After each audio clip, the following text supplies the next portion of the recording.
We're speed running pissing off Cole on this episode. I like it.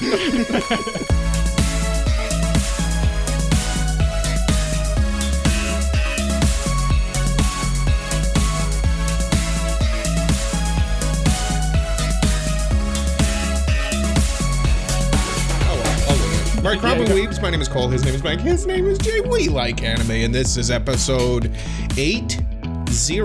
That's 80 of the Anime Protagonist podcast. And on this week's episode, we are catching up on all of our fan mail. See, it's fan mail. Fan mail, yeah. When you say fan mail, it's we're reading your mailbags. We got lots of mailbags. We're gonna read mailbags. We're also reviewing Sandland by that guy. Thank you, Jay. Thank you, Akira Toriyama. But before we get into any of that, I can't remember whose turn it is. So one of you, or both of you at the same time, tell me what's on your mind.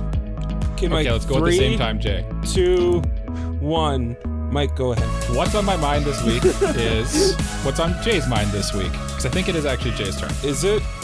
I don't remember either. Sure, I'll go. Is Jay hammered? What's going on? Are you okay?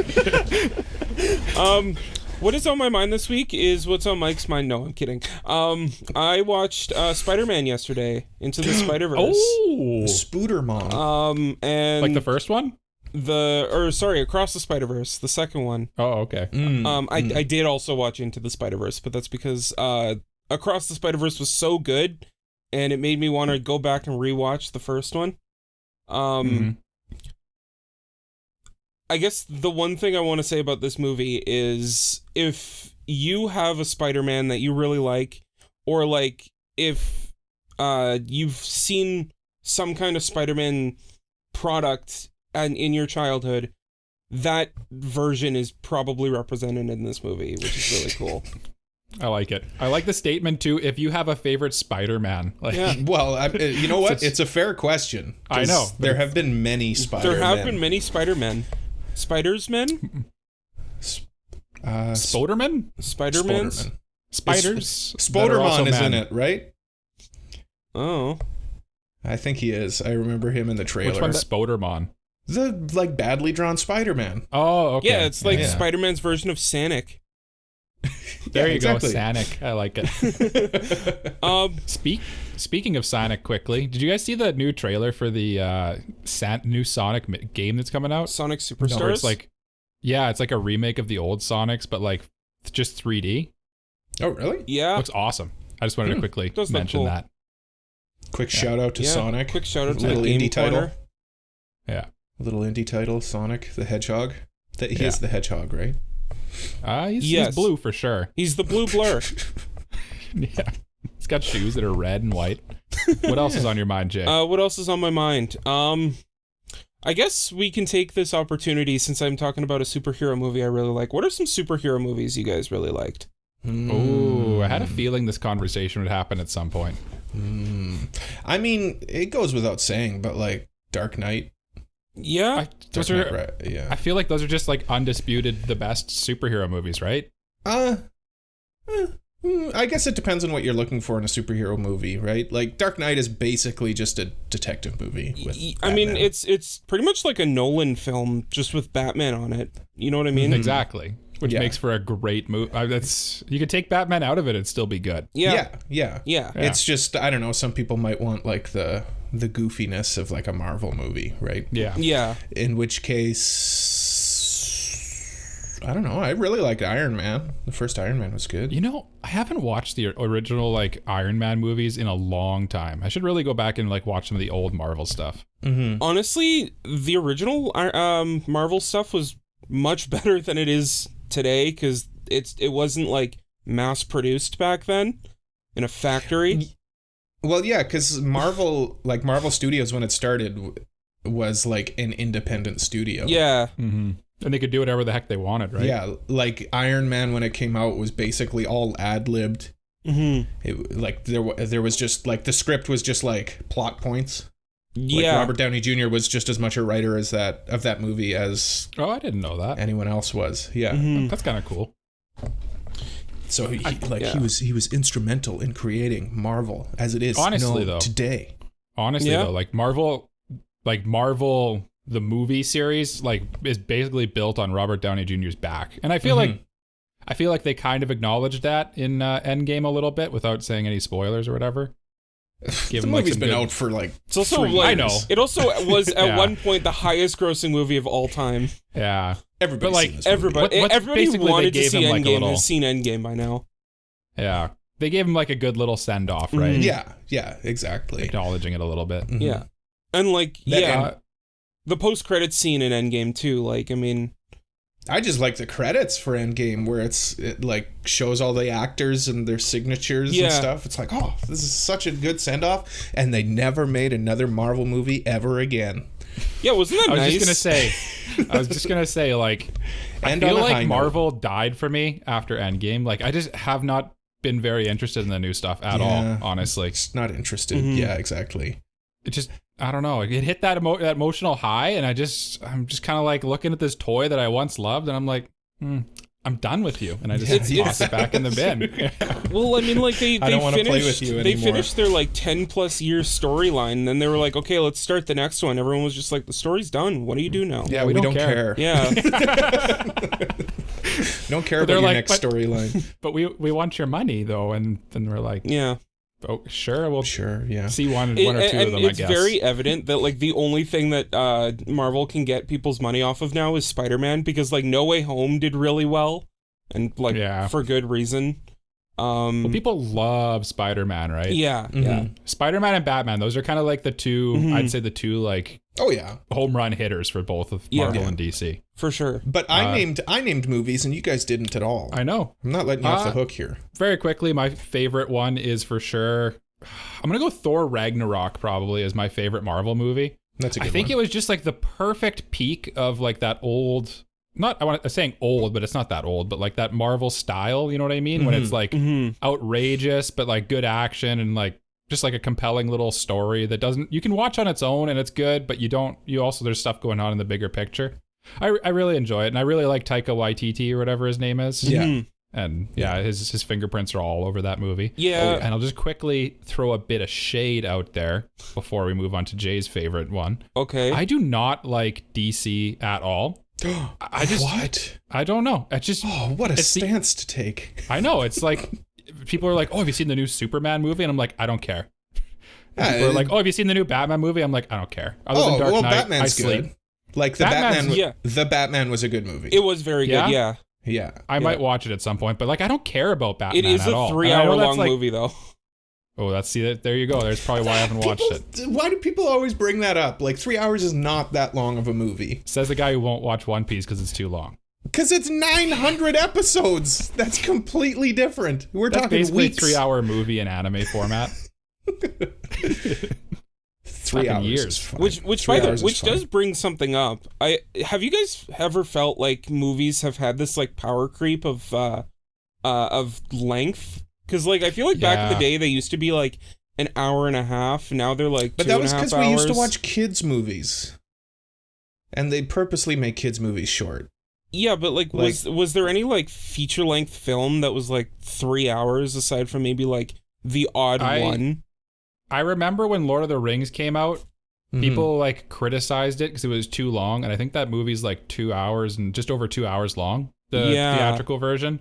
Like it definitely is a thing. Like movies are longer now than they used to be, but like it's just that's actually I recently watched that the Menu I was telling you guys about a couple weeks ago, and it was refreshing because it was like a solid like I think it was 95 minutes that movie or something. Yeah, it was nice. If you can make a movie in 95 minutes work, then go for it. But I don't have an issue with a long movie. I guess movies are nice. I guess and it short. depends on whether you can tell a good story in that amount of time, or if it feels long, then that's definitely a problem. Yeah, I think I have a very important question though that's related to this. Jay, what's your favorite superhero movie of all time? I was waiting. For that, I was actually going to segue into that, and I was going to address the elephant in the room because we never discussed the Raimi films.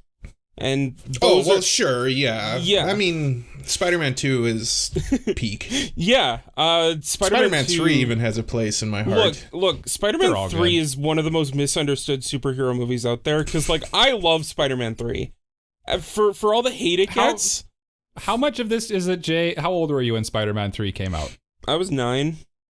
I think there's like a heavy nostalgia tint on this for you. I mean, like, it's good. Don't get me wrong, but like Spider-Man 3 is just 1. a flawed movie. I think. Yeah. It's definitely flawed, but it's not bad. No, yeah, that's what I mean. Not. Yeah. Like people say it's like a terrible movie, but like it's not. It's just not as good as the other two.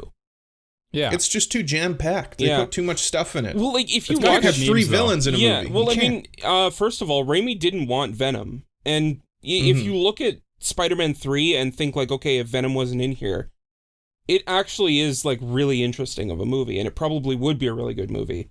But, because then it's about like revenge and forgiveness. Yeah.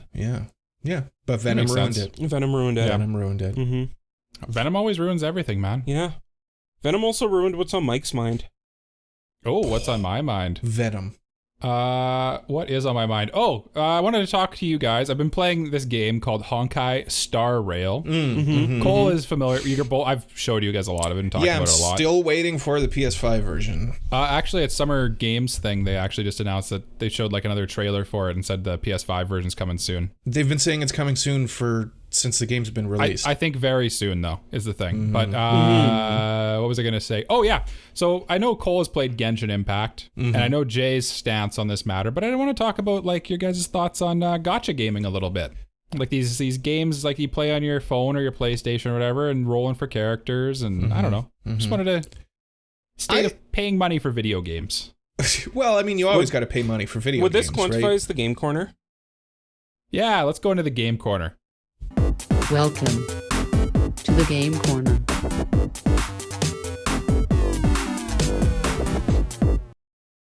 Gacha games, for me, I have a very big love-hate relationship because sometimes I have really good luck with gacha games. But on the other hand... Your nickname among us is the Gacha God, so... on the other hand, I have that brain chemistry that is easily sucked into it. And my wallet is easily opened by gacha games. That is the defining love-hate relationship. Exactly. Yeah, pretty much. Exactly. Yeah, like you make your own luck with gacha games. Wow. Sometimes. You can make your own luck with your wallet for sure. That's what I mean. Yeah. Like you can buy your luck. Yeah. But yeah, I mean, Genshin is peak for me. It's the king of gacha. I play it off and on. I've been playing it basically since it came out. Yeah, I enjoy it, but I burn myself out of it because when I play it, that's like I'm obsessed with it for 2 weeks. But that's kind of just like how you interact with video games. I feel like the same thing with Zelda, same thing with everything, right? Yeah. And then Jay, I know you are negative on the gacha, so I want to hear your rant. Okay. Well, I guess to start, I can talk today. Holy crap. To start off, we got a weird Jay today. I like it. Yeah, we got Loopy Jay here. We got something for sure.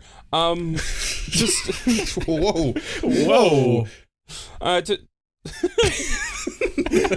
start off, I have tried playing gacha games. I got into Fire Emblem Heroes when that came out.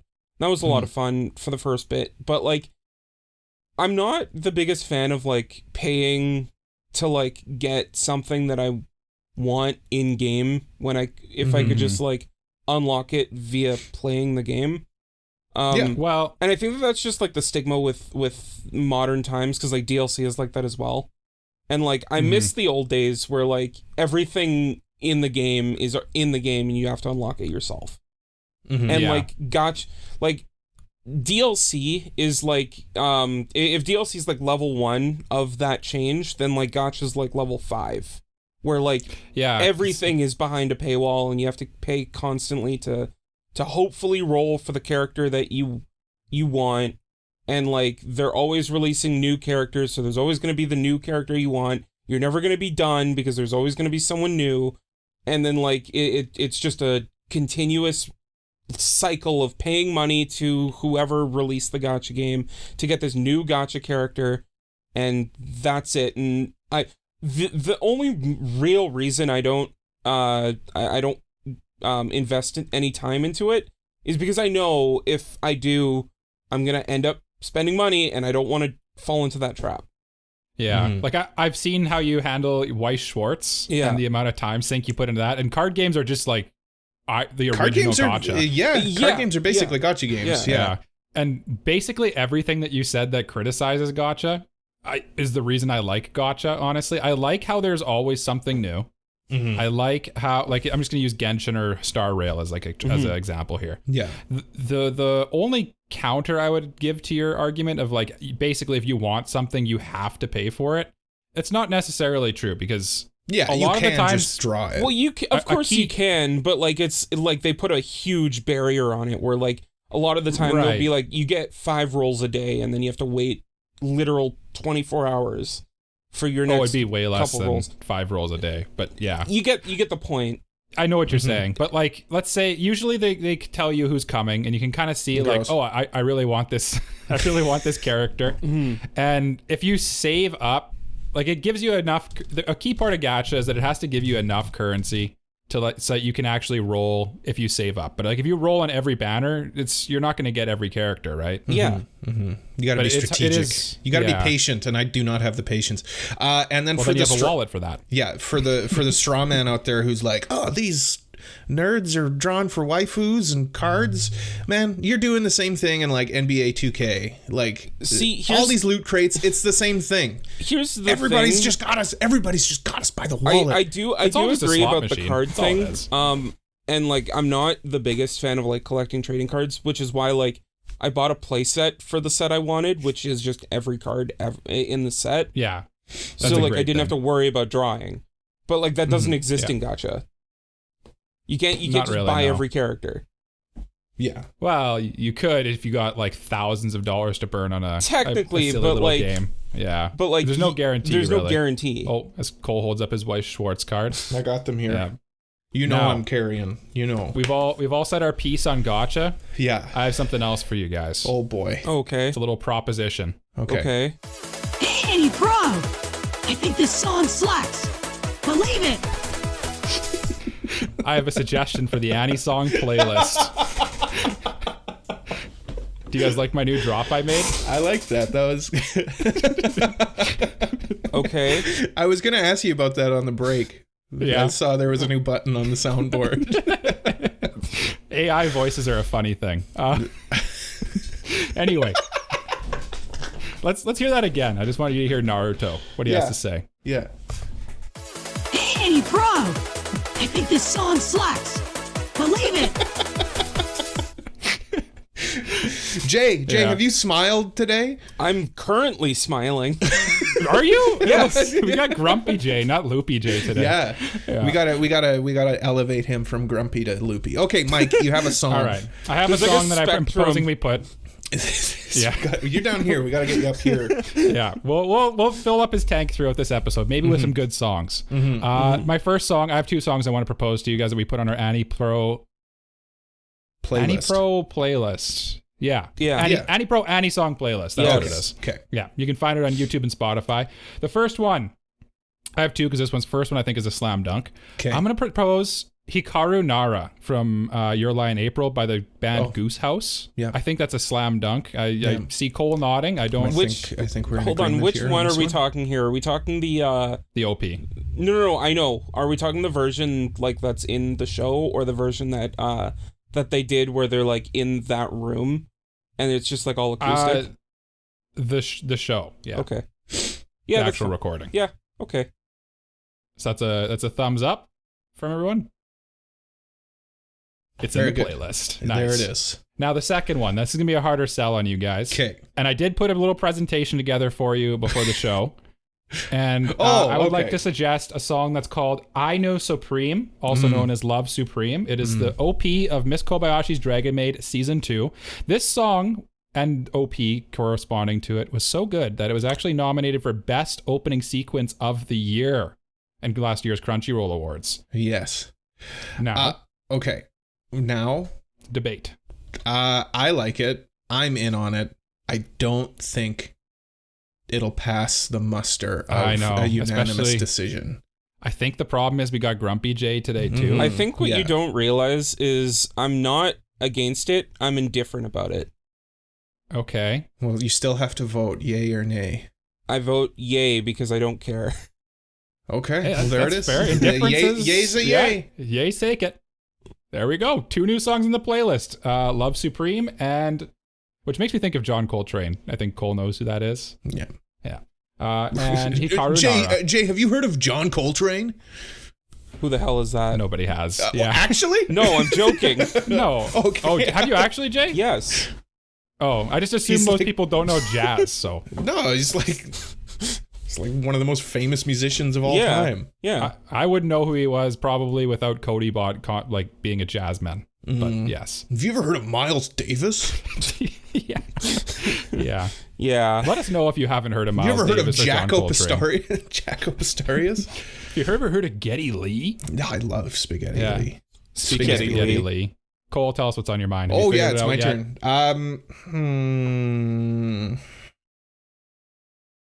Nope. No. Do you want to just dive into the mailbag? We got a stacked mailbag this week. 'cause Let's it's just all dive we're into the doing. mailbag because I've just been playing Zelda. That's it. Just Zelda. Still more Zelda. Still more Zelda. Game's beaten. I've beaten the game.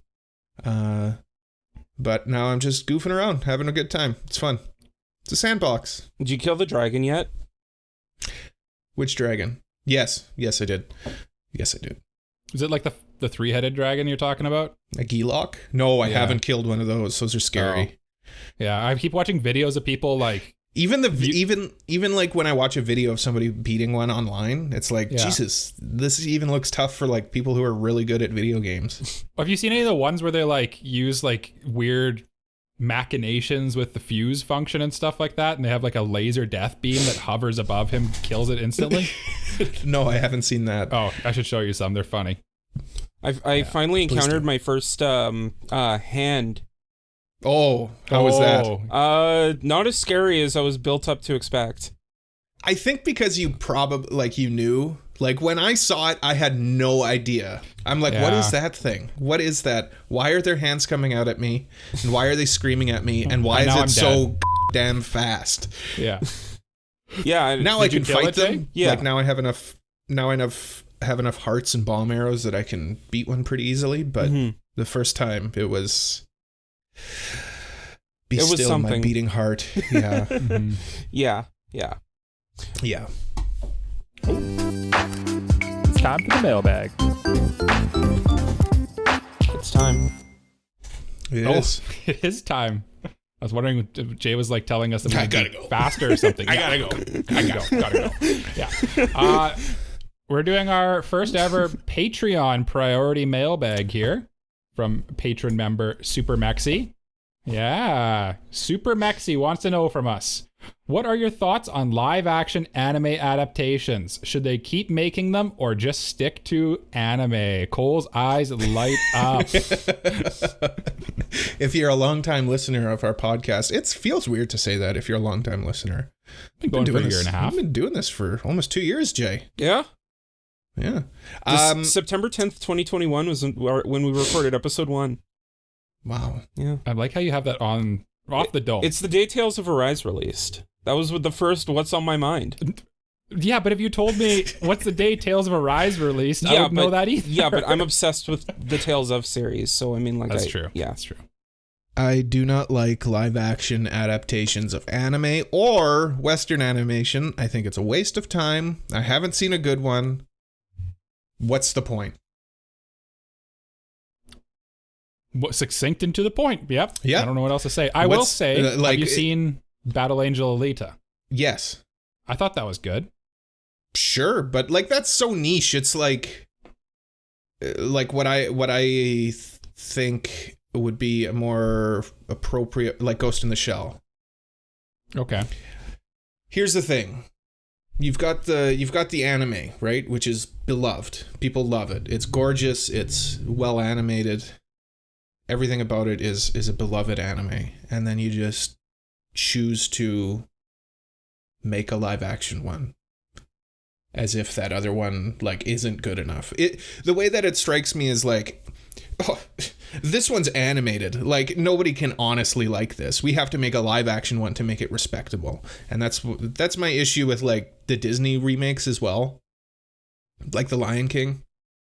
It's like nobody can still like The Lion King even because it's animated, and it's like, no, it's a gorgeous movie. It's one of the best animated kids films ever. I think it really depends I don't on see it like that. I think it really depends on the attitude taken toward it. Like, I think that's always the attitude. Well, no, but I'm saying like if, I think he means someone, from your experience. Well, that as well, but like what I'm saying is like if someone were to make a live action adaptation of something because of the love and passion that they have for it, then like I think that that's fine. Like I mean, the first Spider-Man stuff was animated, and then it became live action with Sam Raimi, and that was really good. But the animated was an adaptation of a comic. So is most manga. Like Ghost in the Shell's an anime adaptation of a manga.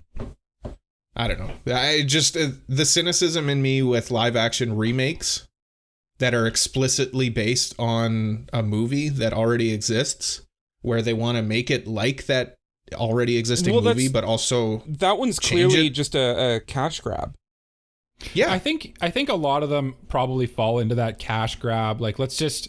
I don't think that's as cynical as you maybe are thinking, Cole. Where they're like, anime sucks. Let's make it live action so it's legit. Even though that attitude definitely exists. I think that is the attitude. Like if I try playing like a animated thing for, I have a coworker, for example. I tried getting him. Me and another coworker were talking about how Into the Spider-Verse is arguably the best Spider-Man movie. Mm-hmm. You can argue about that all day long, right? But it's you could say it's for sure a contender, right? Yeah, for sure. And he agreed. And my other buddy, who's like a big fan of Marvel, he's like, isn't that the animated one? And I'm like, yeah. And he's like, he went and watched it because he was curious about why we liked it so much. And he's like, I just couldn't get into it. It was animated. Like I can't do it, basically. Okay. I think that attitude exists out there, but I don't think the answer to that is make it live action, because generally that's not. Generally, I think when you make something for anime or animated formats, like I don't think the jokes and like the action and all that stuff really translates that well. Like even just the whole concept usually doesn't work well in like a physical, like actual IRL people. Mm-hmm. Like imagine like there's that new One Piece live action that's coming out. And like always, I'm cautiously optimistic about it. It seems like they're putting a lot of thought and care into it, like Oda's involved and all this stuff, and they have Netflix budget behind it and all that. But at the end of the day, like how good can rubber goofy pirate boy and all the silliness of One Piece it's just not going to translate well to like seeing actual people do those things. You know what I mean? I think that's probably where like I come down on it, is that most times it doesn't work, but there's like the rare case where it does. And I don't think it's a reason to not do it. And I don't think it tarnishes. I know Cole believes this, but I don't think making something inferior to the original tarnishes the original at all. I'm sorry if that's the if that makes it seem like that's the stance I'm taking. It doesn't. No, it doesn't. Like I've come to the terms with that with Star Wars specifically. Like I really don't like the sequel trilogy, right? You know that. I've come around on that with you. Like you mean the second sequel trilogy, the episodes. The sequel, like after the original trilogy. Yeah. I didn't enjoy them, but now like I got to the point where I'm like, that doesn't take anything away from the original Empire Strikes Back is still my favorite movie, right? Yeah. But then, sorry, Mike kind of spun my wheels with regards to the Spider-Man thing. Imagine if they made a live action Into the Spider-Verse movie. And I'm not talking about like with those characters. I mean like they are remaking Into the Spider-Verse, but live action. It just wouldn't work very well, right? It wouldn't work well, and it's cynical. Like it's just, whoa, this one sold well. Now let's sell it to the adults. Well, like I think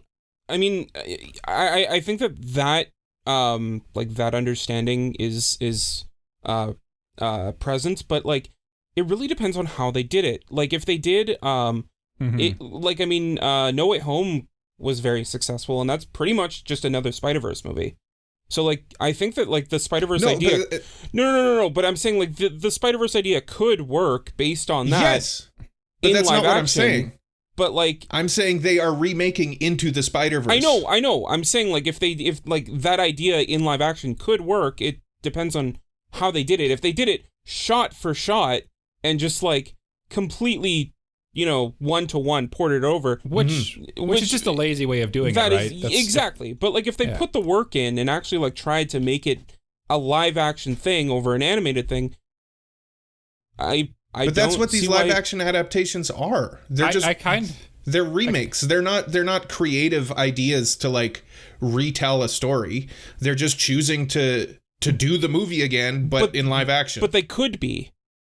Well, they could be, but they're not.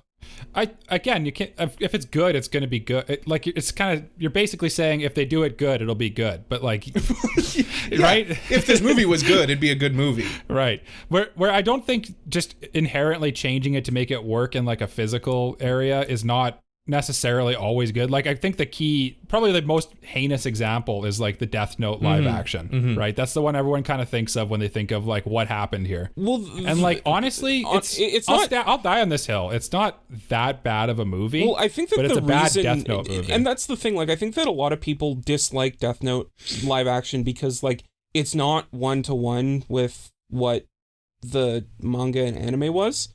But and it was also ported over for a Western audience rather than the other way around. But like Turner. Yeah, but like there is a Japanese live action adaptation of Death Note. Yeah. And I've heard that argument from people too. Like some of the Japanese live actions are good. I've heard the erased one's really good. Yeah, I've heard that one's really good too. I can't comment. Like maybe, like I'm coming off as really strong. Like I want there to be good live action adaptations of animated stuff, but I just don't think that they're doing it properly right now. Yeah, I agree with that. I think it takes a very skilled hand to do it right and make it work. I think it's probably like I think that that's kind of what I'm trying to say. Like I don't think that like any of the ones right now are good, but I'm not convinced that like they'll never be good and there's nothing that could possibly be done. We can meet on that. The thing I find is that they're just kind of specifically Yeah, like no, if they're coming at if they maintain the attitude of like, let's just make money off of the billions we made off of the animated stuff and redo it, then yeah, no, it's probably never going to go anywhere. But if there's an actual vision behind it and someone actually like goes like, I have an idea, let's redo it for live action. Yeah. Like that just is true for like all things that people make, right? Like if you just lazily slap something together, for sure, that's just art in general. Like I hope that the One Piece movie is at least decent. I think it'll be okay. I think it'll be kind of like the same caliber as the Cowboy Bebop thing. Which is notoriously very bad. Well, again, I think that one was just like the same thing of trying to recreate beat for beat. Because they just redid the OP again. Sorry. I'll let Cole talk. And one last thing. It's really hard to catch lightning in a bottle. So when you do those like things like the Cowboy Bebop remake, you're not going to catch the lightning the same way. And it's just Mike is saying he's cautiously optimistic, and I wish I had that. Just not an optimist. I wish I had that. I've been burnt too many times. I've been burnt too many times by That's fair, though. Cyberpunk 2077 and No Man's Sky and bad adaptations. There's a No Man's Sky live action? What? No, I mean like games that. Okay, you're just too old and cynical. They're going to be good, but then Speaking of game adaptations of popular media, Sandland is getting a game. Yes. Ooh. The Sandman we went in the mailbag before we did our manga. I know. Oops. I know. That's fine. That's fine. This is a little break between mailbags. We're gonna review Sandland, which was suggested by Mike. So I pitched this one because I knew the movie was coming out soon. And then just recently, actually, they announced there's a video game coming out for it as well. So like, there's a lot of hype for this property right now, and it's a short 1 volume, 14 chapters. Now, don't worry, just because it's 14 chapters, they're short chapters. It's like 200 something pages. You can easily. It's a single volume, yeah. And I think it came out in like the early 2000s. It's by Akira Toriyama, who is famously known for Dragon Ball. He drew all the Dragon Ball stuff and then wrote all the stories, and then also Dragon Quest. And he's just like, you know what? I love his art style. And although his stories maybe are not always the most fantastic thing, I think we're going to have an interesting one here, and I'm glad that I picked it. And basically, the gist of what this is all about is there's a world where water has gone away, and the whole world is all covered, basically sand. And then this little like demon boy teams up with like this grizzled old army vet, and then he also has like one of his demon buddies along for the ride, and they're trying to figure out where the water went. And that's kind of the whole story. And I think from that point we can jump into it. What did you guys think of this? I started reading this. So should we predict what everyone thought of it before we jump into our thoughts? You're speed running pissing off Cole on this episode. I like it. Sure. Let's do that. Yeah, that's a good. Okay. Jay, why don't you start? Sure. I think Mike liked it. Can I interrupt you now? Yeah, go ahead. No, I'm kidding. That was. Go ahead. I think Mike liked it, and I think Cole also liked it, but I don't think he liked it as much as Mike. Okay. Okay. I think this one was probably enjoyed by the two of you. I think. Same basically goes for Jay. I think Mike probably liked it a bit more than Jay did, but I think it was enjoyed by all. Yeah, I kind of echo Cole's sentiment. I think this is all of us are going to enjoy this one. I think Cole probably liked like the nostalgic art style of it and like the bigger picture like message of the story, because it does actually have a nice little message to it. And I think Jay probably liked just like the whimsy of it a little bit.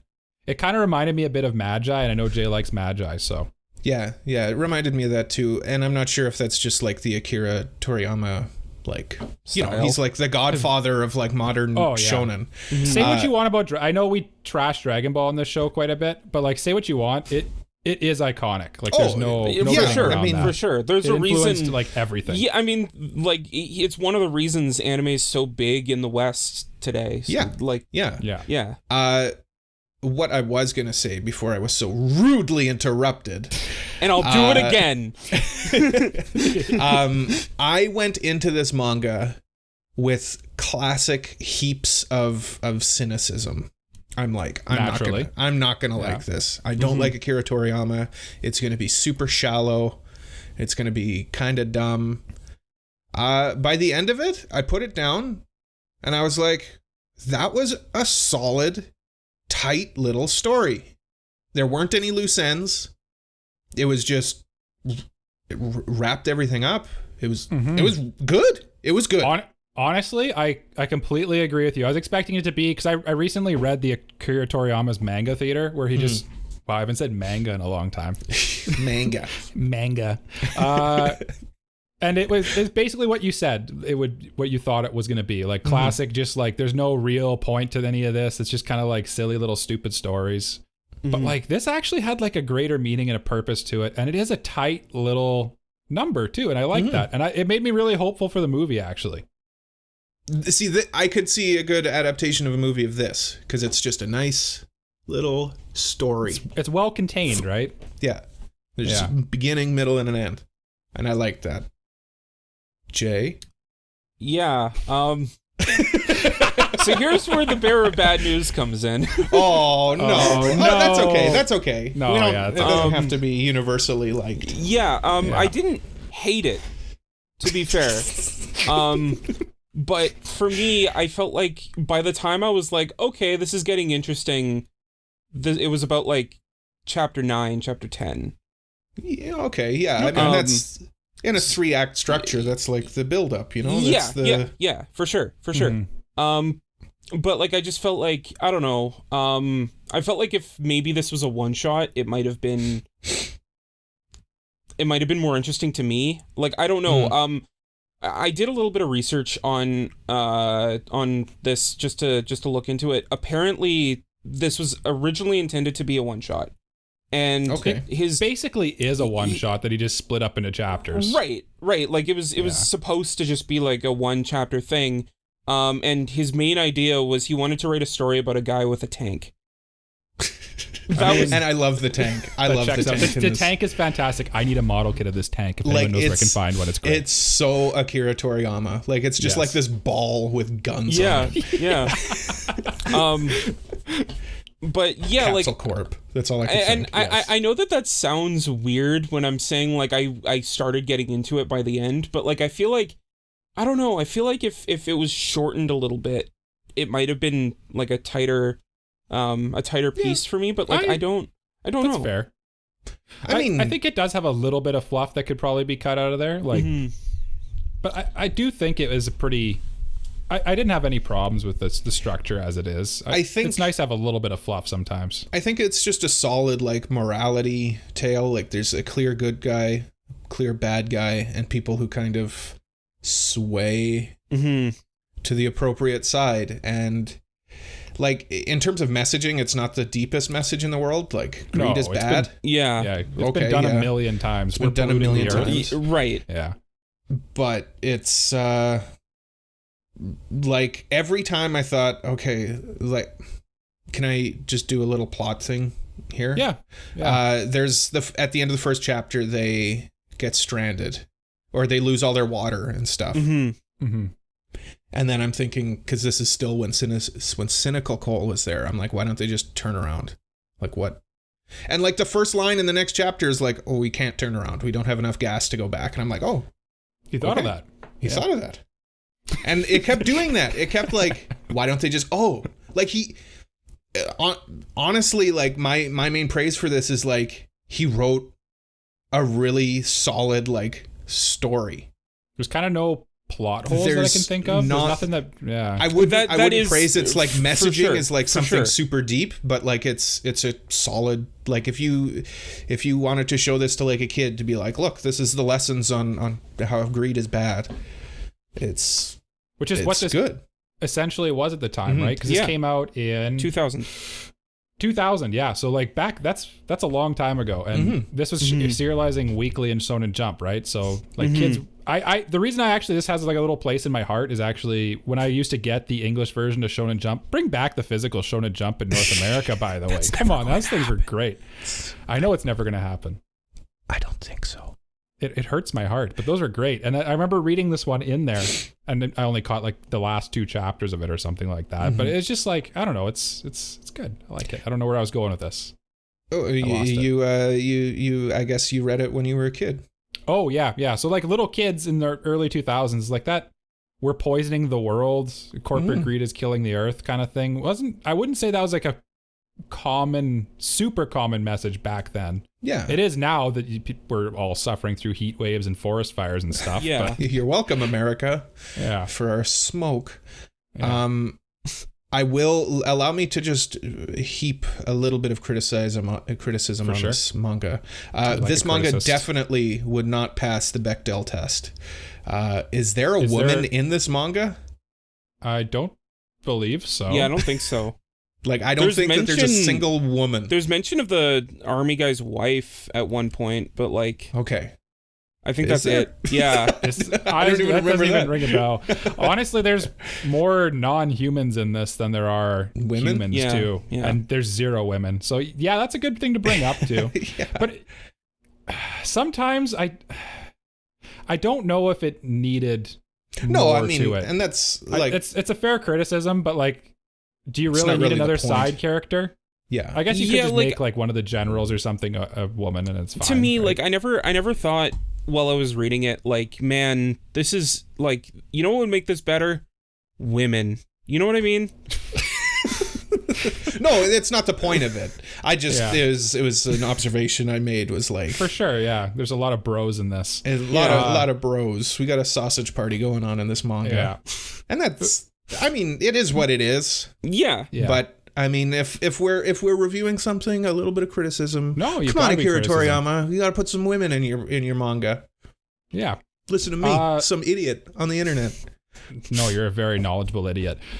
Still an idiot, though. I think it definitely deserves praise for tackling the corporate greed stuff. It also tackled like racism and genocide very quickly too. Yes. And it's just interesting to have that in a manga that's essentially for kids and presented in just like a little one shot. I think it deserves bonus points for just being kind of ambitious, but also still being a tight little story. Yeah. I mean, there's a reason why people like Akira Toriyama. Right? Yeah, Jay hasn't said very much. Why don't you say some words, Jay? I have some criticism in here, Jay. I have nothing to say about this manga. I'm gonna be honest. So full disclosure, while I was reading the manga, like I was thinking to myself, like, man, aside from, I think that this story could probably be better if it was a one shot, and I was enjoying it by the end, but at the beginning I was just kind of lost. There's nothing really else for me to say. Like, it really feels like Akira Toriyama, and I think that like if that's your thing, then you'll know, like, yeah, I'll probably enjoy this. And at the same time, I really did think like, okay, I totally get why this is getting a game and a movie and all that. Like, there's definitely so much potential there. But I don't think that it ever like did anything to like transcend that for me. And like I think that the main thing, and Mike's touched on this a bit, on like the kind of stuff that I'm into, and like my thing is like I'm really into character pieces, and like the characters. Yeah, this isn't a character piece. This isn't a character piece. I think like there's like one character in here that I was like kind of interested in slightly, and it's the army guy, because he has like a little bit of like he's fleshed out a little bit. Like he's arguably the most fleshed out. The guy with the hair. Yeah. He's probably the old general. Yes, I'm talking about the guy with the hair is probably. Oh, the old general. Yeah. Oh, I'm talking about the guy without the hair. the young general with the like crazy like pompadour thing. Dippy doo. Yeah. No. Because I found him interesting. I found him interesting because he had like an arc. Yeah, I think both the two generals kind of had like a little like arc there, and it was kind of like a passing the torch moment, right? Yeah. It's nice. Yeah. But I think we said it all, though. I think we've said it all. There's absolutely don't even bother reviewing this, anybody on the internet. We've said everything there is to say about it. We've literally covered the entire basis of Sandland. There's nothing. There's no more new ground to try. Oh wait, never mind. There's no more new ground. Nothing. Nothing can possibly be said. Nothing. No, we're done. Jay, listen, hear me out. What about it did you think what about the chapter format bothered you so much that was like your main takeaway from reading this? Like, why do you think having it in 14 chapters was so different from having it as like 255 straight pages? Well, I mean, that would basically be the same thing. That's what I'm saying. Like, I'm saying, like, if it were maybe like a 60-page one shot or something. Oh, like I think he's saying the length shorter. was just okay. This is his issue. Let's rate this bad boy. Yeah.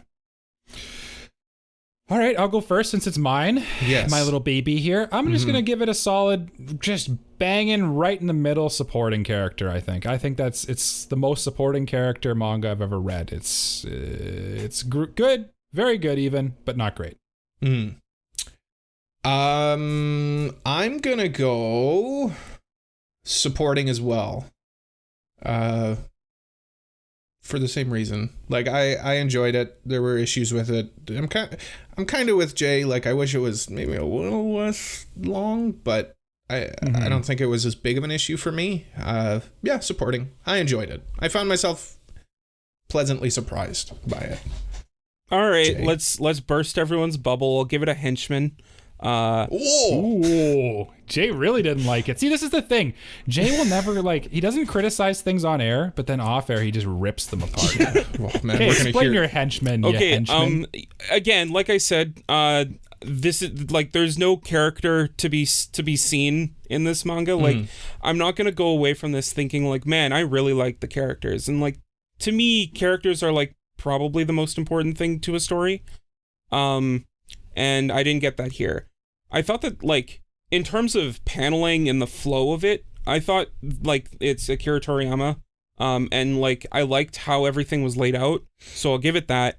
I'll give it the props of, like, you know, the message. But at the same time, just, like, to counteract that, did it do anything amazingly with that message? And to me, I didn't really think, like, it really, like, shot for the moon with the message that it was trying to relay. I hear that.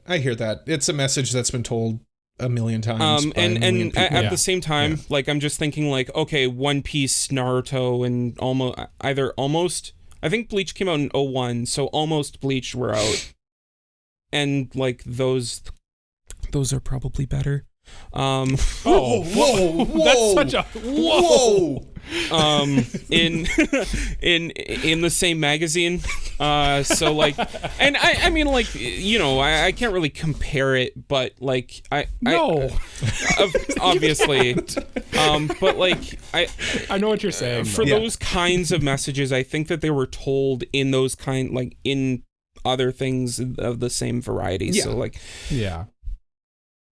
No, I mean, Henchman. It's I mean, we'll definitely have a discussion about this after. The thing that kept it out of antagonist for me was the things I mentioned, and then like the understanding of like why it's getting a movie. Like I can see sparks of potential there, and also like I think that the open world of the Sandland, like that world is really cool, and I think that it lends itself to a video game. So like I'm really interested in the video game now. Yeah, it takes what Akira Toriyama does best, which is like world building and character design and stuff like that, and kind of just does a good job of it.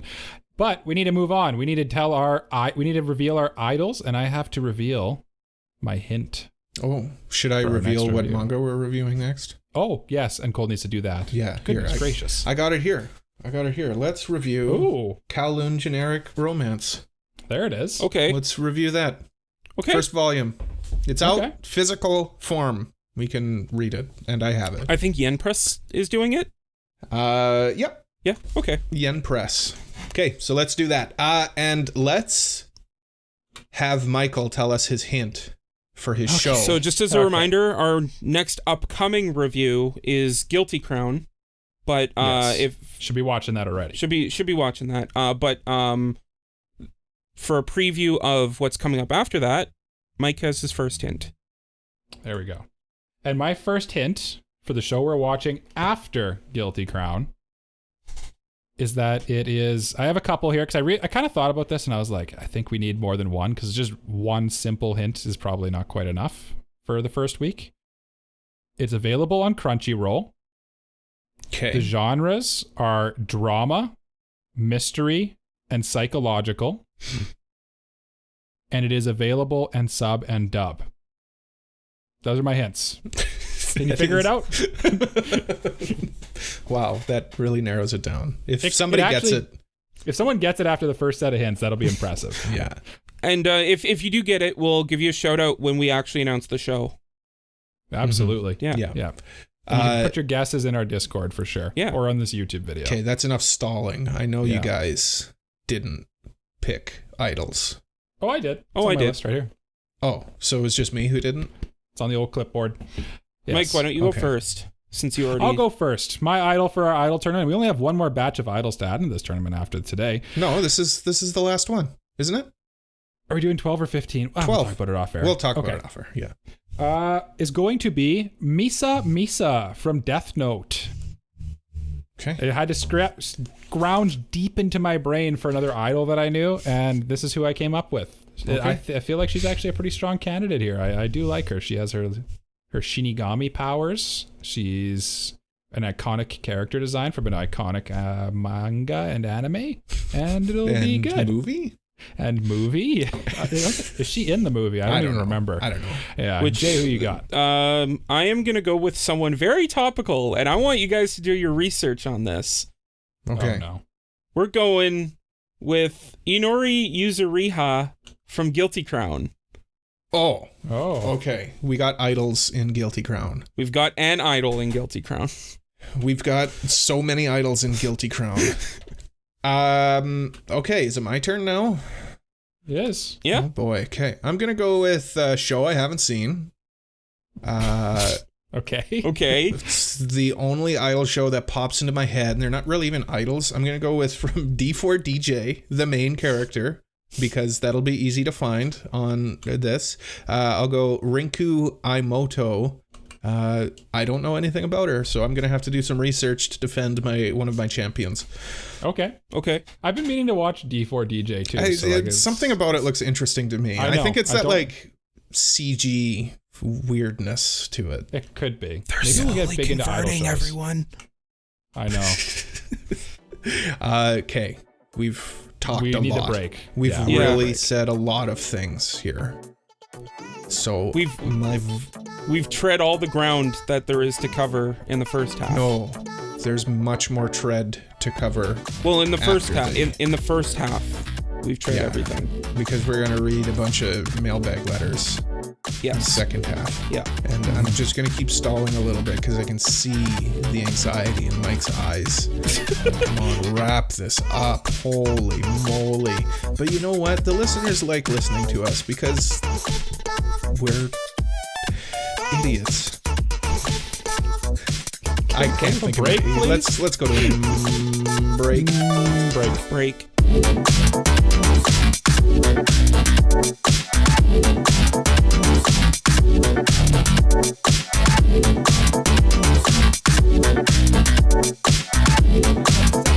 This episode going on, we're gonna do a mailbag episode. We're gonna answer a bunch of extra mailbags. Welcome back to the Anime Protagonist Podcast. And yeah, we're doing it, guys. We're doing it good. I prefer if you call them fan mail. It really feels good for my ego. You want the fan mail, eh? No, I'm kidding. It feels weird when... I mean, ultimately, that's what it is. Ultimately, like, it's our listeners, you know. They're our fans, I guess. Isn't that weird? We don't have fans. Possibly be fans of us. There's no way. Isn't that strange? Yeah. Like, comment, subscribe if you're a fan. Listen. Or if you're not a fan, like, comment, and subscribe. Yeah, that's, exactly. That's that's how we get them. That's how we got them. Yeah. What an ultimate gamer move. You know what? Let's get right into it, man. We've got a lot of mailbags here. I tried to pick all from different people because we are fortunate enough to have a very awesome Discord, and we have a bunch of active people who send in mailbags for us to answer. And Discord. Yeah, anipropod.com/Discord. You can find the link there or in the description where you're listening to or watching this. But because we have so many adoring fans, so many helpful, awesome people in our community, we have quite a few mailbags, and we were kind of running behind on them, and we wanted to catch up. So we're doing a whole episode here, and we'll get right into it with the first one from Devin, used to be known as Bruce Wayne. I'm sorry I trashed Batman in the first half of this. I forgot about that. Yeah. My son, who's 11, just got into anime and manga in the past couple of years. Do you think Nagatoro-san is too spicy for him? He hit puberty early, so he looks and acts like a teenager, but he's only 11. Now, I have to respectfully abstain from this because all I know about Nagatoro is she has some nice tan lines. So you guys are going to have to cover this base. I think probably just Cole covers this base, actually. Yeah, it's really just me. I'm the only one who's actually a fan of this series. Yeah. I mean, Jay hates it. Jay hates it almost as much as he hates me. And you know how much I hate Cole. Yeah. Listen, I got lots of fans, so... is this too spicy for him? A little too etchy or not? Yeah, maybe. I mean, this was sent a couple months ago, so what, the kid's probably 14 now? That's how aging works, yeah. Yep. So it might be okay now, but if he is still 11, it might be a little spicy. It's more especially for the like beginning that, stuff. Yeah. I mean, if he's hit puberty, that's one thing. It's one of those ones where you might not see him reading it. I'm trying to tiptoe around this. He might take it into another room. Oh, is it? Is it? I actually don't know, because I know you've said it's wholesome several times before. It is, but I mean, even wholesome stuff can have ecchi stuff in it, you know. What I would suggest as an alternative would be, of course, Takagi-san. That is just basically the same thing, but a little less spicy. Is the manga localized? Yes, it is. Yes, Takagi? it is. I think so. Yeah. Yes, it is. Yeah, I definitely definitely do not. I say stay away from Uzaki-chan. That he is not ready for that. Right. So actually, in our Discord, Opie Master Ash actually chimed in with that. They said, I don't think it's super horny, but I think if it was Uzaki-chan, I would say wait for that one. That's exactly here's my thing. It's not super horny, but if you just hit puberty, it's gonna be horny. Yeah. Yeah. You got those wrapped up hormones pumping through your body. Yeah. It's if I were to give another alternative, Kubo. would be my alternative. Kubo's Any of good too. those. Yeah, it's kind of like a tamer version. And then Don't Sweat TT also said that it has patches of horny but for the most part it's not too bad. So No, I would agree with that. there's worse things you could read, right? There's worse things. There's also better things. There's also better things. Yeah. I mean, I would have him read those, and if he likes that, then yeah, maybe move into that. I mean, like, it's part of growing up to get into, ecchi stuff, I guess. Yeah. But I mean, it's up to you.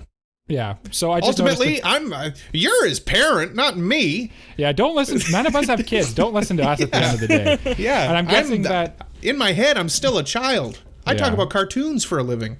I'm probably the least qualified to talk about this because Jay is literally a baby. I have a ReZero hat. It's true. I've got a bunch of toys behind me. I have toys all around me. I have a bunch of comic books toys behind me and novels. Oh wait, novels are look what shirt I'm wearing. Yeah. You're gonna listen to this guy? It's a big samurai shirt. Listen. They also said they replied to this. My mother-in-law got him volume 1 of the Nagatoro-san for his birthday. I was never interested in the concept, but I checked out the volume and it seemed tame enough to me. Just curious what you guys thought. Okay. And well, there you I think we basically agree. Yeah. Yeah.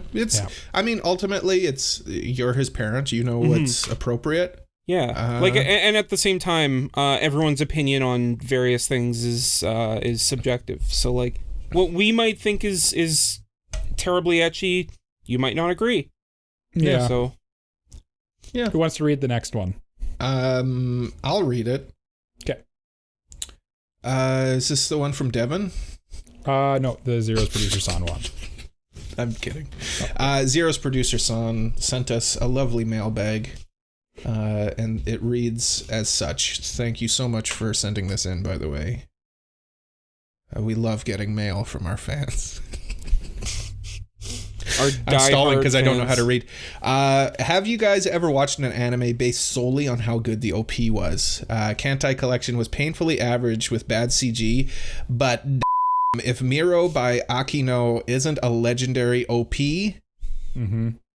what? That's the end of it. Have you guys ever watched an anime because the OP was just an absolute banger? Banging.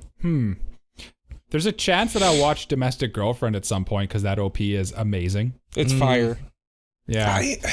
I don't know if I have. I've usually discovered good OPs from watching the show, not the other way around. That's usually how it works for me too. I will say that like if a show has like a really good OP, it definitely like makes me more likely to watch it. What about a bad show with a good OP? Bad show with a good OP. Well, Domestic Girlfriend, I'm sure fits that. What about a good show with a bad OP? A good show with a bad OP. There's lots. I know Jay has the hottest take in the world. He says Naruto has bad OPs. Yeah, I mean that's kind of. But also, Naruto's not a good show. That's followed up a hot take with an even hotter one.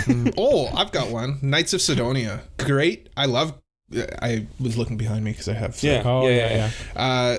The OP on it is bad, just not good, and the anime is pretty good. It's janky CG, but I like it. It's good sci-fi. It's nice. It's fun. It's good. I'm a bad person to ask this question too, because like, my here's a little reveal for you guys. I skip OPs a lot. I know that's taboo in the community, but like, man, I'll save that minute and a half and do something else. It's fine. What else are you possibly doing? Well, when you're watching like 5 episodes in a row, a minute and a half per episode, that's like half an episode you could watch more right there. It's like 7 minutes. Yeah. I'll usually watch it once or twice and then that's about it. So, okay. Yeah. Wow. I can't think of any that were like the show was terrible and then I guess Pokemon had some really awesome OPs, but like the shows had some not awesome OPs too though. Yeah. Yeah, I don't know. This is a tough one. This is honestly a tougher question. Oh, okay. Jay's got I thought about it. I watched the JoJo Part 1 OP before starting JoJo's, and that OP is fantastic. So I started watching JoJo's, and now I'm in the JoJo rabbit hole. Yeah, I think JoJo's EDs does that for me. I mean, I've only watched a handful of JoJo's, but yeah. Roundabout's a good song though. The Roundabout is a good song. It is. It's on the playlist. It's on the playlist. Yeah, I don't know. Maybe we just leave it there and go on to the second half, I guess. Yeah, I'll think about it. I'll think about it. Also, every time I suggest an anime for our reviews, I always listen to the OP before I decide. Because you don't want to get roasted. Because no, what? I've gone on record saying that after I watched the Guilty Crown OP, you should check out last week's episode? It was last week's episode. What I said about that OP. Yeah. It's your favorite OP of all time. It's not my favorite. It's the best OP. Yeah. So That's Jay, you did bold. send it to us in our little group chat, and you both hated it. You both I didn't watch it. Cole didn't watch it, and I thought it was okay. It's pretty mid, bro. Mid. Yeah, maybe I'll like it better when I watch the show because maybe there's some context I'm missing or something. But we'll see. I got to start that show. There probably is. Yeah. I started it, by the way, and I have thoughts. Whoa. I'm looking forward to talking about it. Jay's is early. Well, we're gonna be the ones who haven't watched it, Mike. It's the cycle of like how interested you are in it, and when Jay picks the show, he's very interested in it. So I'm honestly pretty interested in it. It's just I haven't watched anything. I haven't watched much anime lately either. It's been nice out. You want to go outside and do stuff. Yeah, well, but like the best anime ever made ever. That's true. Is waiting it is for 10 me. out of certified 10 out of 10. Certified 10 out of 10. I want to go outside in Tears of the Kingdom. Should I read the next one because it's also from Zero's producer Son? Yeah. Okay. Also, have you guys heard about an anime from Kyoto Animation about 50 Cent and Queen Latifah recruiting Kanye West to help them rescue a run-down theme park from bankruptcy? Mike, have you ever heard of this? Mike specifically. I have specifically heard of this one, and only for one reason. Because Zero's producer Son, while me and Jay were at Weiss, asked me if I'd read this mailbag on the podcast yet. And I was like, no, but we read them all. He's like, you're actually going to read that on there? And I'm like, yeah, we read them all. Like, we eventually get to it. It's just we're running behind. And then he's like, oh, that's awesome. And then he was telling me about this show, and I still have no idea what it's about, but I think they have nothing to do with those characters. They're just like named after them is essentially how it works. Yeah. You guys obviously know more about this. And that show is Amagi Brilliant Park. Maggie Brilliant Park. It's good. Really? We should review that. Yeah. Okay. I think Mike would enjoy it. It's classic Kyoto Animation. Yeah, basically the characters, their names are all puns on famous rappers. Yeah, it's also the Kyoto Animation. It's also by the same author as Full Metal Panic.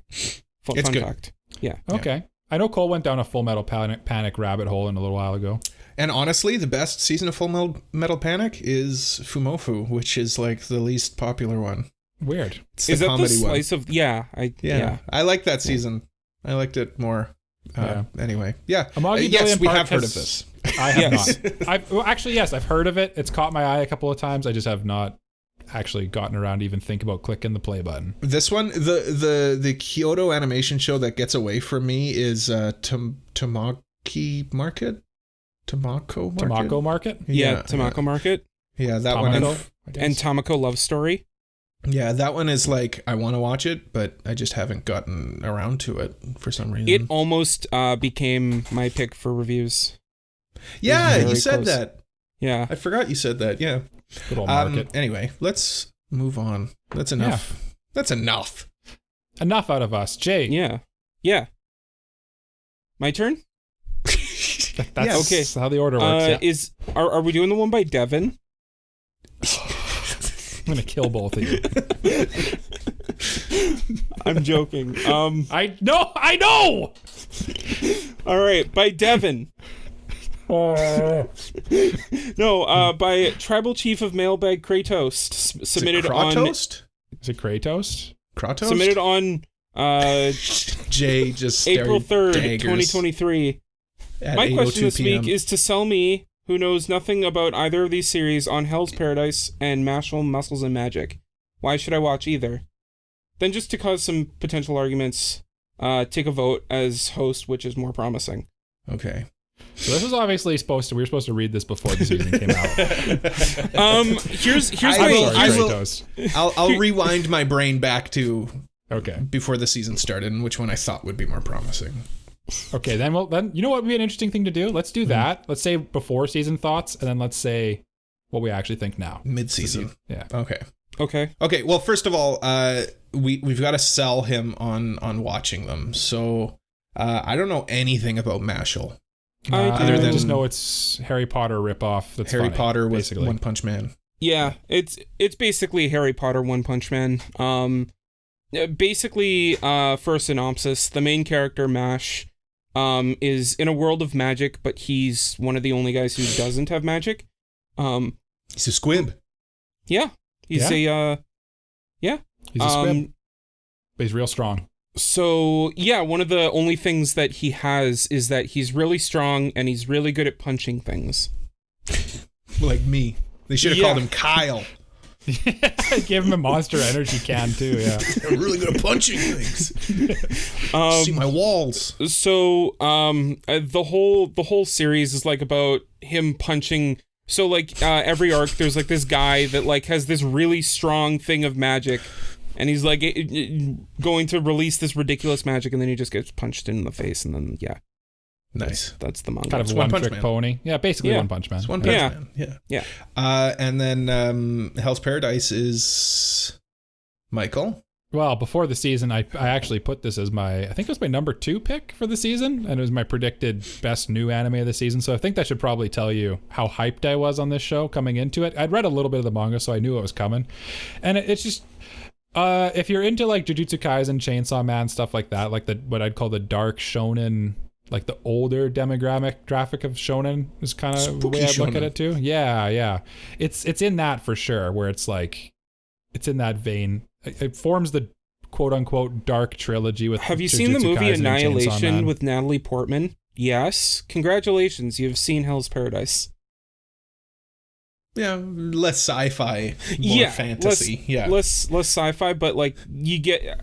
If you've seen the movie, you probably get where I'm going with that. Yeah. Okay, sure. Yeah. Is Jay dropping big spoilers there, or is that just kind of like the premise that's of just like kind of they go to an island? The vibe. Yeah. Oh, okay. I didn't know if Jay's actually read this or not, to be honest with you. I've read Hell's Paradise, yeah. All the way through? No, I dropped it. Okay. Oh, well, what do you know? Well, I didn't know if he because right now there's like it's kind of a bit of a mystery, and there's like stuff going on that you don't really understand yet, and it's like starting to reveal it. Yeah. There's a bigger picture than just a bunch of guys go to an island, is what I'll say. Yes. But the premise is very interesting. Which is very similar to Annihilation, where they go to an island. It's a whole mystery of what happened. Okay, I haven't seen that movie, so that's why it kind of took me off guard there. Why should he watch either of them? I think I've basically said that. If you like the dark shonens and you like the kind of like interesting death game concepts, Hell's Paradise is just like that well done. And it's MAPPA. It's at least there's a baseline of quality that comes with MAPPA. Yeah, and I think for Mashle, it sounds like it's, if you're into One Punch Man, yeah, you'd probably like it. It's that same it's that same energy. Punchline, if you will. I mean, it's essentially the same joke, isn't it? Like, yeah. It's pretty much. I think it probably would also help you too if you're like a Harry Potter fan, because it definitely seems like a lot of they just kind of like basically wrote like a scary movie spoof of kind of like it does definitely have that vibe, but like there is enough of a twist on it where it's not like just one for one Harry Potter. No, but like they literally. I'm just thinking. I keep thinking of the Quidditch. They basically play Quidditch, don't they? And kind of. He even wears like the Gryffindor colors. Like, is there a sorting hat? I don't even know. No. Okay. There's no like real like houses or anything. It's just like they go to a school. Okay. And then tribal chief of Mailbag, Kratos? Devin? Kratos? Devin? Kragos? He also said, oh, just to cause potential arguments, take a vote as host of which is more promising. I said that, Cole. I know. I'm just moving us along. I know you said it. Jay said it. Moving, boys. Just to be clear, Jay said it first. Jay said it first. Thank you. Can you guys just kiss and make up already? I say Hell's Paradise is more promising. Not yet. It has more going for it than Mashle, which is kind of I'm not really a huge like one trick pony comedy fan, and that's kind of what Mashle feels like to me. Jay? in terms of what I think he'd like more, I think he'd prefer Hell's Paradise. What I like more, I prefer Mashle. Okay. That's a good take, I think. Yeah. I went with Jay so that we could make it a nice Hell's Paradise Mashle sandwich, and I'll say Hell's Paradise is more promising to me, just because One Punch Man already exists. Hell's Paradise at least is something different. Yes, I know it's like that movie with Natalie Portman, but it's different enough. On the other hand, I am getting a little burnt out of the like dark Mappa animes. Definitely can feel that coming out. Like it just seems like they've kind of like, don't want to say jumped the shark a little bit, but like it's just like, okay, we get it. Marvel-ish a little bit. Yeah, it's like, okay, you did Jujutsu Kaisen and you did Chainsaw Man. Well, good thing Jujutsu Kaisen is coming out next season. I know, but at least it's not going to be very dark, though. Jujutsu Kaisen, no, it's notoriously very, very happy. This next arc, not till the very end. Jujutsu Kaisen, though, is at least a sequel. So I can forgive a sequel. It's just like you guys keep taking basically the same show on over and over and over. I do appreciate, to counter go back to Yuri on Ice. I appreciate they are actually. There's that movie coming out at some point in the future, the Yuri on Ice movie. I'm gonna make you guys review Yuri on Ice. Oh, sorry, I don't mean literally specifically Yuri on Ice. I mean like that type of like. Didn't they do diversify? Didn't they do what was the show? Dance Here. Yeah, they did. I stand corrected. Literally just Yuri on Ice. I stand corrected. Yeah, it's okay. I do appreciate that they took the 3 of the quote unquote dark trilogy and they did all of them. That's kind of notoriously dark. They're very hard to see. You can't see anything. It's a blank screen. They're good at that. Maybe I should try turning the TV on. Yeah. Jay, do you even watch anime, or is it just this guy sitting in a black screen staring forward? This is a crazy show. Wearing a ReZero hat. The guy just staring at me. Wait, are you telling me that's not a character in anime? What have I been watching this whole time? I don't know. Oh, this is a good question coming up. Yeah. I like this one. I'll read it now. Oh, just to clarify. Is it by Devin? No, it's not by Devin. It's by Bunny. Okay. The other Bunny wants to know. It. Have you ever had? I'm sorry. Jay, you interrupting little ReZero hat wearing green headphone bearded man. Mike, read the question already. Read the question. Can you read the question? Have you ever had an idea for an anime? If so, what is the summary? Now, Cole, you're very excited about this. I'd like to hear what your idea is. I have. My idea for an anime, I've had it floating around for a long time in my head. It would be an ice hockey anime. Okay. Mm-hmm. Okay, because I'm Canadian, so of course. But it would be more about like, kind of like Haikyuu, I guess. Like Haikyuu's already done it, but it would be more like it's this Japanese team and they like... They're really good at hockey in Japan, and they move like they win like a national championship and stuff like that. And then they go overseas and they play against like the Americans and the Canadians, and they get absolutely obliterated. And I think the whole like larger overarching story is just like how to deal with like defeat and like your ego being stripped away, like thinking that you're like the hot. And then you're so kind of really like not. The opposite of Blue Lock, where like the other is like building ego and the other's kind of like repairing it. Yeah, and the reason I said Haikyuu was like there's that scene in Haikyuu where they lost and they're all like crying and stuff at that restaurant, right? Am I making up a scene or is that an actual scene? I haven't watched it in a long time. I kind of forget. Basically, it would be like that, but that's how it would end. They wouldn't like actually ascend. It would just be. I like the idea of like you just want to break their hearts. No, yeah, I like when stories. Boy. I like stories. You break their hearts, but like it's like a smaller victory for them. Like you'd have to write in a way like they get destroyed in this tournament, and then they rearrange their goal to be like, we just want to win one game, so that you get that little victory, right? Mm-hmm. So then it's temper your expectations, and I like when stories do that. Like they make you think that you're watching Goku, but you're actually watching Yamcha. So you get the scene in Kuroko's Basketball where like the one team starts scoring so many points that they just start scoring on themselves. Mm-hmm.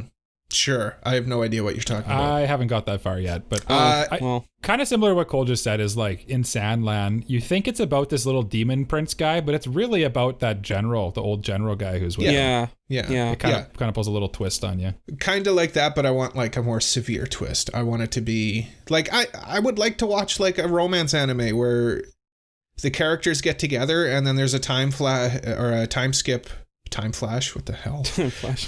What's skip. Time flash. Time skip like 5 years later, and it turns out that they broke up like 3 years ago. Yes. I want something like that. Cole. Yeah. Honestly, yes. I'd love to see that. I want those like oh, you broke my heart, but it makes sense. Yeah. Yeah. Or like I'd love to see an anime where like a romance anime where like a couple gets together and like it's not the final pairing.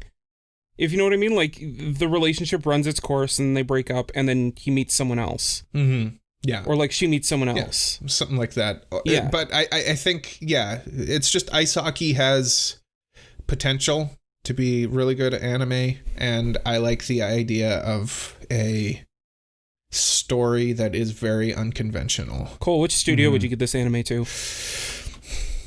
Not to be the guy who just like dumped all over Mappa, but I think Mappa would do a good job with it. Considering Yuri on Ice. Considering Yuri on Ice. And they're just very good at like dynamic animation. Yeah. That's why I wouldn't say like Shaft. Or honestly, like Studio Orange would be cool. But Studio Orange is like, I want them to like, it's that cool, like fast. Hockey. Yeah. No, like cool, like weird camera angles and like the fluidity of the game itself.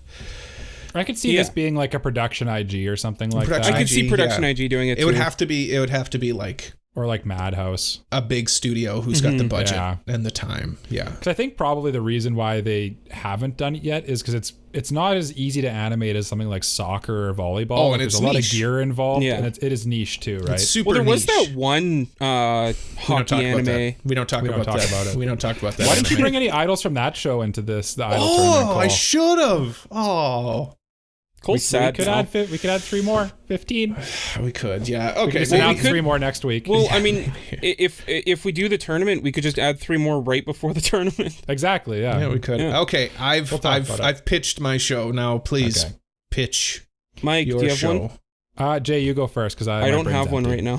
Okay. Yeah, my brain's empty too. I don't. Oh, you guys don't have like screenplays floating around in your head constantly? No, I'm not a creative genius like you, Cole. I do, but I don't have any I'd like to share because none of them are any good. I have another give us one. Of your not good ones then. Oh, okay. Or if Cole's got another one. I had another one.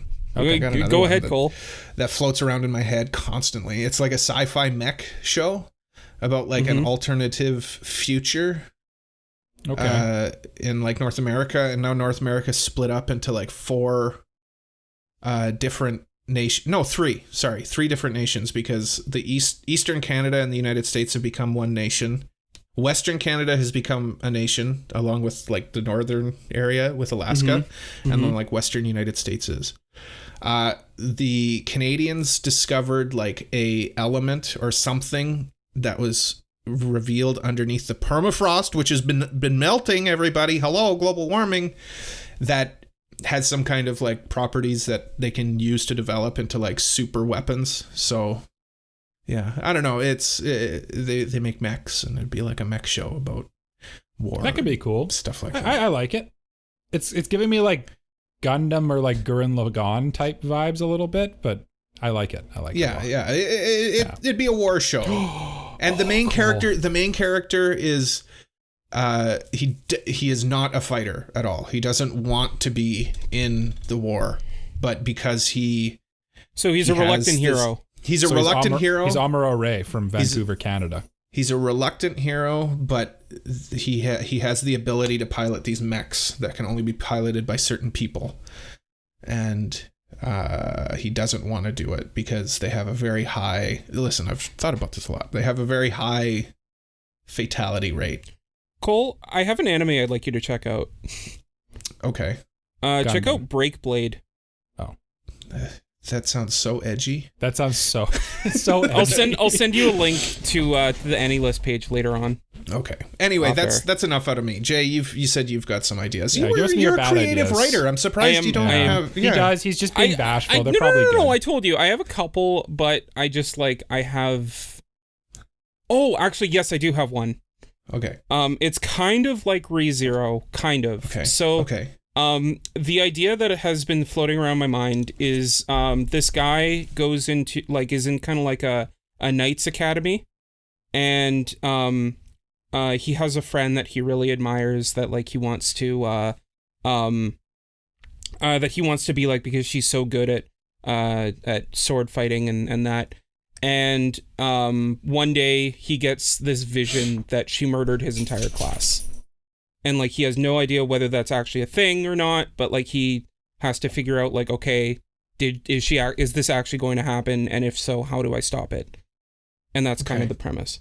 Okay. Okay. That sounds like a psychological drama thing. Yeah. Okay. That's cool. I'm into it. I've kind of thought of one that's actually sort of bubbled in the back of my head a little bit. Okay, here it is. Okay. So there's a dragon. So there's a samurai. There's a samurai and a dragon.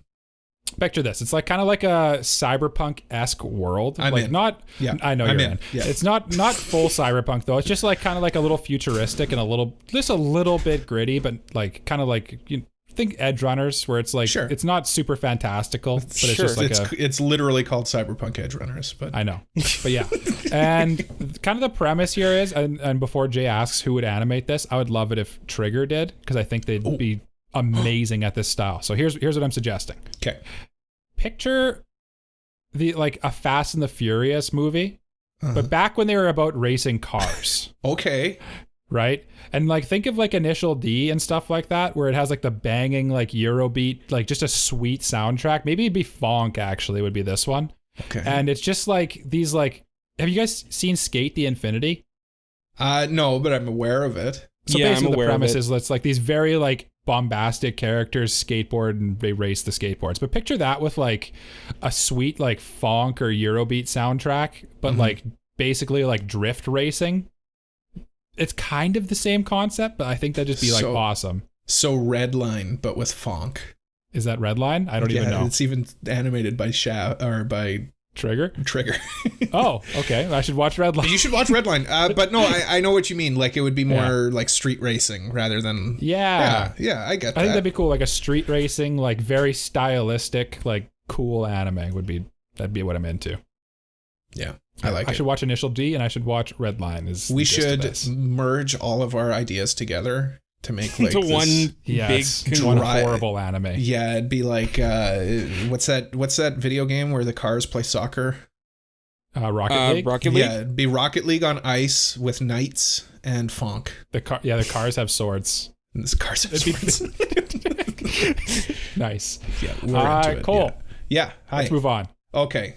I like that one though. That was a good one. Yeah. Thray Walsh sent us a question. Oh, this is a big one.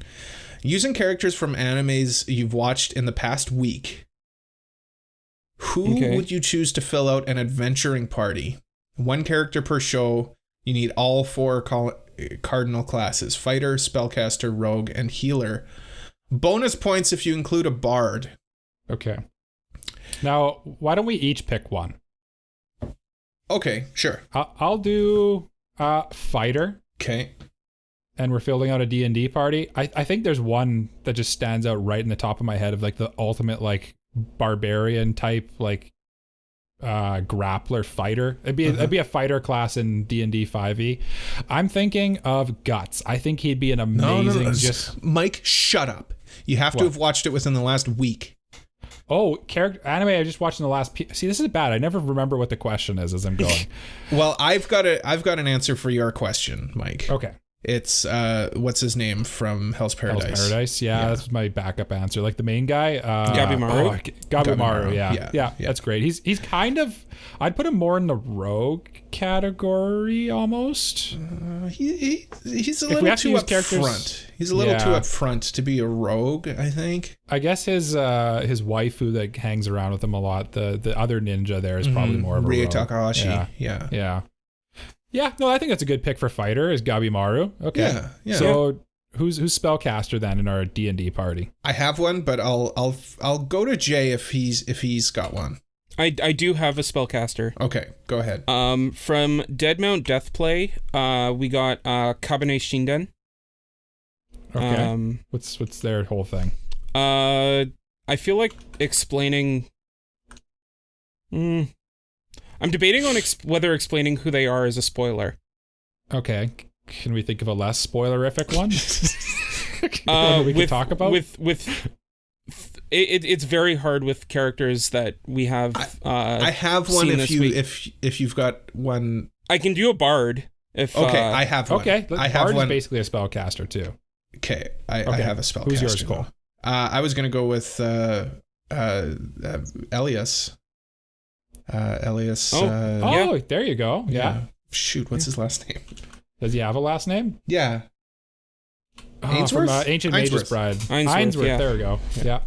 And then who's the bard, Jay? The bard, I was going to go with Ai Hoshino from Hoshinoko. Oh, there we go. Oh, nailed it. I like it. Nailed I like it. Yeah. Yeah. Good. Would she be dressed in her like idol outfit or would she be wearing like an actual bard attire?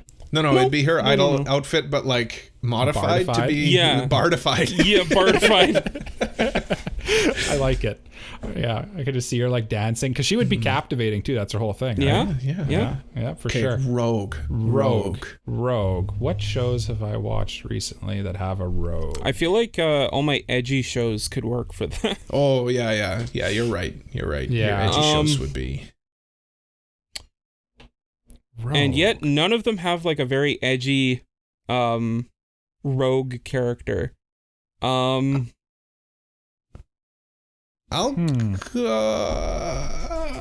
you know what? Ranking of Kings. I've watched Ranking of Kings recently. Okay. Let's go Kage from Ranking of Kings. He's a little shadow guy. Oh. Okay, sure. He just literally is a rogue basically. He can steal because he literally is a shadow. He can basically fit unlimited things in his little shadow body. It's very strange. It's hard to explain what he is. But yeah, he'd be a perfect rogue. Okay. I like it. And healer. I like that one. And last one we have is healer. And there was a lot of discussion when this question came up of healer and why that automatically makes people think of redo of healer. And that's where I'll leave that. Healer is probably a tricky one too. Yeah, this one's tough. I'm just trying to think of like. I got one. Okay. Does it?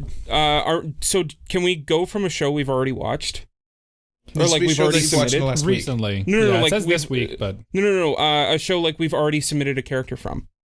Sure. Okay. Goro from Oshinoko. Goro. The doctor. Oh. Okay. I'll allow it because the bard was a extra. Yeah. Mm-hmm. The bard was a bonus. Yeah. So we got the bonus points from Thray. We got bonus points from Thray. Awesome. I'll throw in a 1B for spellcaster here too, and I can't believe we didn't think of it, but Megumin. I was honestly going to say Megumin as well. Here's the thing with Megumin. I love Megumin, right? You guys know this. She's best girl. Yeah. No. In my opinion. I mean. She would be a terrible person to have on your party because she can only cast one spell and then she's out of commission. And then she's done, yeah. So if I'm building a party, I don't want her there. If I'm building a figure collection, I do want her there. There she is. Yeah, it's true. Yeah, there she is. No, I like our team. I feel like feel like we got a good team there. Yeah, there's a lot of fighter would be the easiest one to fill out here. You could easily. Oh well, I mean, sure. Yeah, you could go with the guy from the Mashle. Anyone from another Demon fighter. Slayer. Oh, that'd be a sweet one. Mashle would actually be a great choice too. Mashle would be amazing. Yeah. Who would be a paladin? Because I know Cole, when we played D&D, Cole was a paladin. So who would be your For a pally? little bit. Who'd be your tank of this team? Paladin. Well, I think That's a trickier one. I think of Maple would be. Yeah, that's her role basically. She's like a But- dark paladin. Haven't watched that in a week. Yeah. Ooh, I asked a question that I didn't really have an answer for. Nicely done. Yuya Tenjo from Isekai Cheat Skill would be a fun paladin. Sure. Is that the main character? It's the main character, yeah. Okay. There we go. We got that. I hope we answered your question, Threy. I think Or is Cole still thinking. No, I think we answered it. I think we Okay. answered the question for sure. And we have one last one, Jay. But one last question. From Devin? Yep. I'm gonna kick your bum, Jay. All right, from Opie Master Ash. What's an ED that stands out by song and visuals? Mine is Fire Force OP1 Veil, since it plays out the tragedy of Iris and Hibana going through the death of all the friends and sisters they had bonds with. I love that ED, so that's a great answer for me as well. ED. I always really like, it sounds weird, but the Dr. Stone EDs always stand out to me too. They're just so kind of like stylistic and cool. Oh, Cole's got something. The first ED for Golden Kamui is awesome. Yeah. It's awesome. I'm trying There to is a remember right that answer one to because I this. haven't seen it in a while. For me, the ED to Erased is like gorgeous. Oh, it's good too. Both the song is like beautiful and just like it's so well directed. Mm-hmm. Cyberpunk Edge Runners ED, which I was the only one who really liked. Cole's gonna die on that hill, yeah. It's a great ED. I'm good. sorry, you guys are wrong. It's good. Are you saying it's not good? No, Are you I'm saying I'm it's wrong when I say beyond good. It's beyond good. It's great. You guys are forgetting about the greatest EDs of all time, though, and that's the ones from JoJo's Bizarre Adventure. Okay, sure. Stylistically, they stand out. The song choice stands out. Song choice are always great. The visuals Song are choice always is great. good. I disagree about the visuals though. I think that it's all right. Even Roundabout is like cool, but like I don't know. I've seen more impactful visually impactful songs. I'm picturing or like EDs. the part EDs, 4 and yeah. part 5 EDs, and that's That one Maybe just it's like it's kind of just like a scrolling thing. It's not really like it never struck me as like visually striking. Mike does like the scrolling things though. I do like a scrolling thing. He does yeah. like the scrolling thing. Yeah. What's another ED that really gets me? Stands out by the song and visuals. I like the first ED for March Comes In Like a Lion. I've been rewatching that. I think every time we mention OPs and EDs, March Comes In Like a Lion always comes up. So It's got to. They are great though. Like it's not a slight. Bump of Chicken. It's Fighter by Bump of Chicken, and it's really good. It's I thought of one. And Mr. Raindrop from Gintama. okay. I don't know that one, but I'll take your word for it. I'll believe you.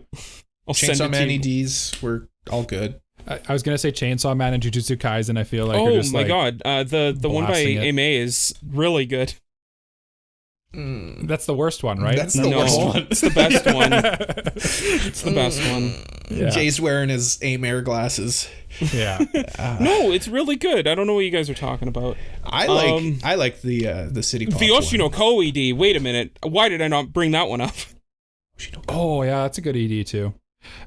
Did you guys see that the OP for Oshinoko? Sorry, I have a little tangent here. Literally was #1 globally, like above like if you actual other yes. like big songs. That's yes, crazy. Yeah. there's a caveat to that, And what's that? excluding the United States. Well, it's whatever. That's just- the biggest market. It's a big market. I'd say China and Japan and everywhere else also counts too. Yes, it is. Yeah. It is a big deal. Yeah. There's a caveat there. Yeah. If you exclude the United States, it's the biggest song in the world. That's I also cool. really like the Bunny Girl Senpai ED. I know it's very simple, but yeah, it's Yeah. iconic though. Yeah. The song. Yeah. yeah. What's a good ED this season? I'm trying to think. My favorite ED this season.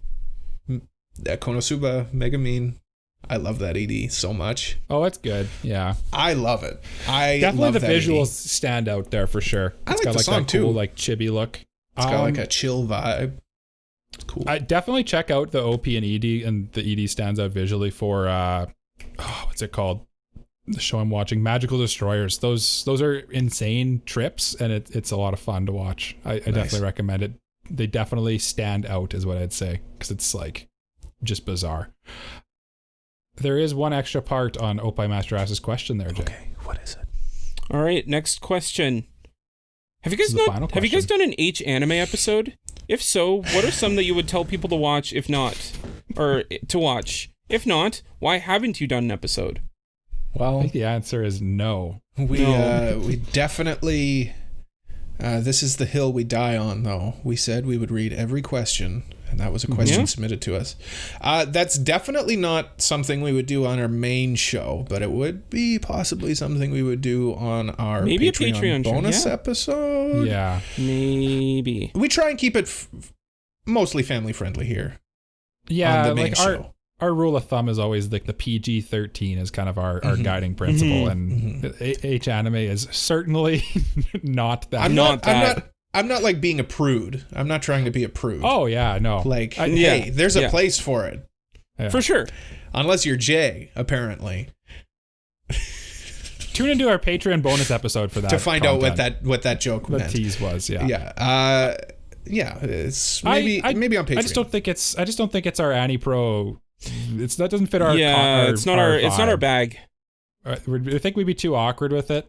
I think to do it on like a main episode, but if we in like the freedom of like a little less serious bonus episode, we could probably tackle like we had talked earlier before as like a idea for bonus episodes of reviewing like an H anime or like a very adult anime like World's End Harem or like something like I can't believe it's not hentai reviewers. Reviewing those in like a non-serious way, but full on hentai, that's gonna be a no for me, bro.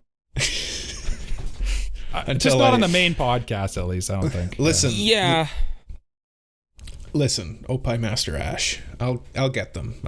Don't worry. We'll get there. It's a very difficult thing to cover because at the same time, like we've already set a precedent for the kind of show we are, and if we suddenly shift to hentai, it might alienate some people. I'm gonna bring you guys over, and we're gonna. It's at just least gonna on the be. It's gonna be three bros sitting on my couch watching porn. Just hanging with the bros. Let's do it. Let's go.